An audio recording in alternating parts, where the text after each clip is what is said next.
How to change your TikTok username before 7 days. In this video, I'll show you a method you can try if TikTok says you can only change your username once every 7 days. First, open TikTok and go to your profile. Tap the three-line menu in the top right corner, then select Settings and Privacy. Scroll down and tap Help Center. Inside the Help Center, select Account, then choose More and tap Editing Profile. Next, select Updating Name.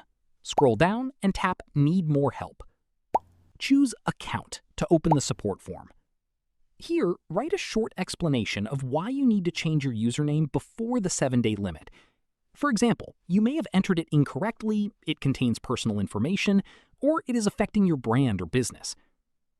Submit your request and wait for TikTok's response. This isn't guaranteed, but TikTok may approve your request and allow you to change your username early. And that's how you can request a TikTok username change before the 7-day limit. If this video helped you, please like, share, and subscribe to our channel for more helpful TikTok tips and tutorials. Thanks for watching.